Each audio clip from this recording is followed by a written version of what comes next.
Good Monday, and let us start in the world of energy and millions of barrels of oil-like substance per day pumped into the world.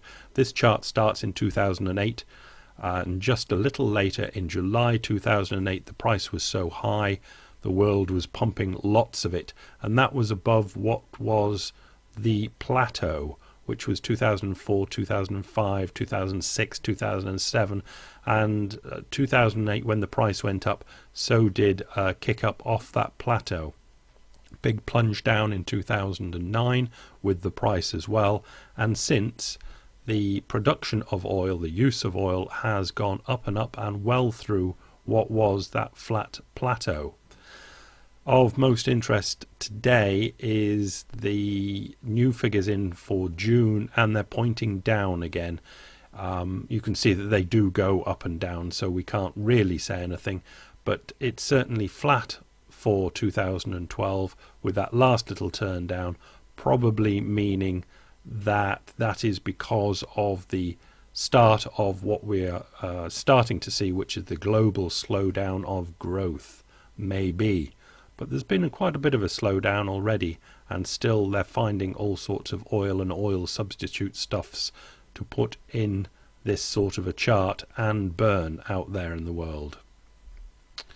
Right, let's move on to nuclear being hard to justify, says the GE chief, General Electric.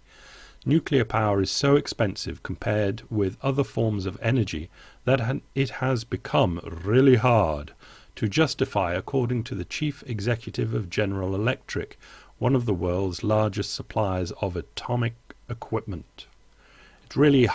It's really a gas and wind world today. Gas and wind, says Jeff Immelt. Referring to two sources of electricity, he said most countries are shifting towards as natural gas becomes permanently cheap. I don't think Jeff quite understands the word permanently, but in the energy field, maybe for a good few years yet means permanently. When I talk to the guys who run the oil companies, they say, look, they're finding more gas all the time. It's just hard to justify nuclear, real hard. Gas is so cheap, and at some point, really, economics rule, Mr. Immelt told the Financial Times in an interview in London at the weekend.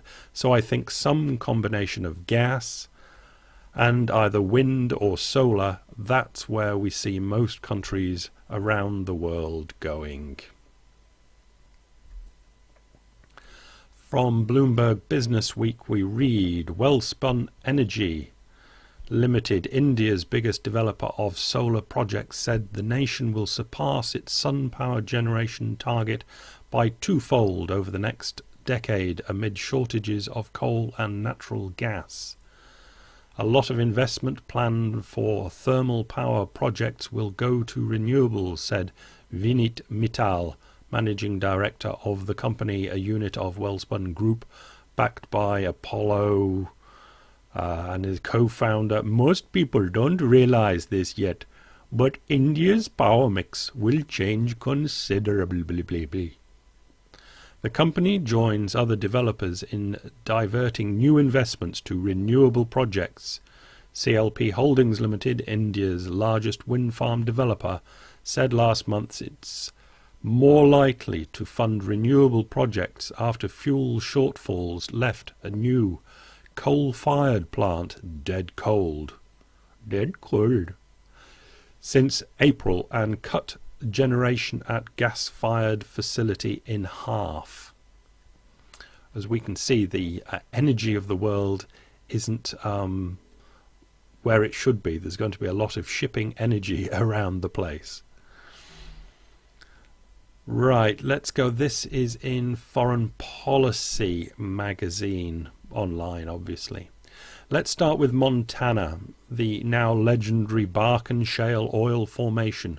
Bob Brackett, an analyst with Bernstein Research, studied a dozen years of shale oil drilling data for this mountainous state bordering Canada, What he found was a steep oil production increase through 2006, surpassing 100,000 barrels a day, followed by a fast 40% decline to about 60,000 barrels a day today. The plummet is counterintuitive because the time frame coincides with a capital spending binge by the industry. Tens of billions of dollars poured into the new innovations and technology that have opened up the Bakken and other shale plays. So why has Montana's production dropped?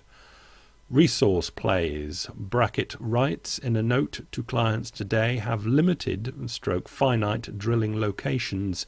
The best locations get drilled early, the less economic ones later. And once they are drilled, operators move on.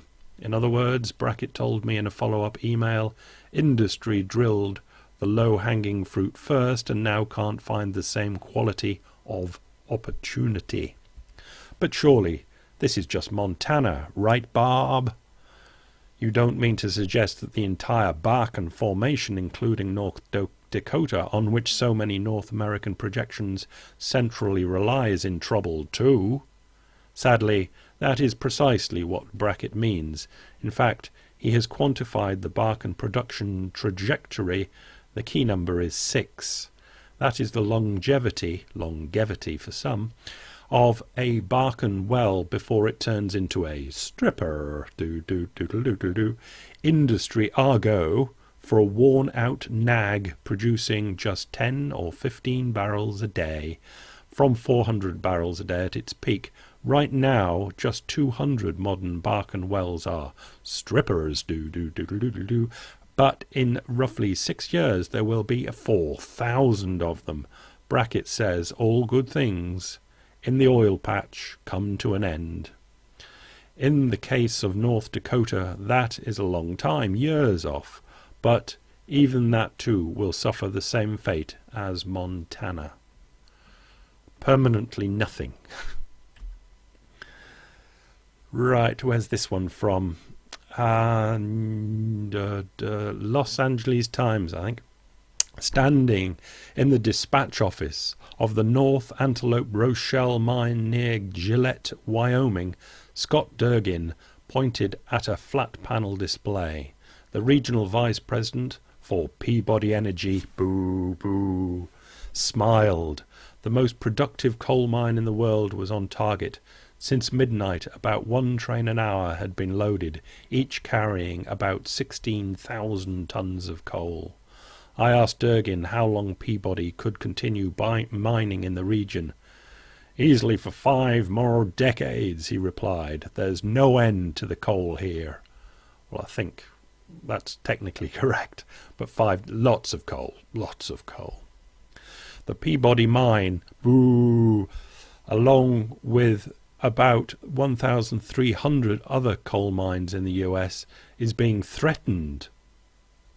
The Environmental Protection Agency has proposed a rule that, if enacted, and big coal is well against it obviously, would in effect outlaw the construction of new coal-fired power plants in the United States. The EPA's motives are clear. It wants to shut down coal plants which emit lots of carbon dioxide. But the EPA and the Obama administration know their attack on coal is little more than a token gesture. The rest of the world will continue to burn coal, and lots of it.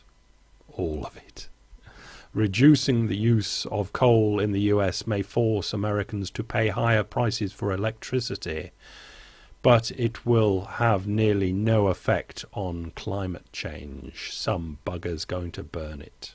And if push really came to shove, the EPA would be drowned and America would burn it as well. It's all going to get burned. As soon as anybody wants it, it's going to be dug up and burned, whatever it is, whatever fossil fuel it is. They're going to get it out as cheap as possible, yes, and get it out there, sell it and burn it. Have a good week. Bye.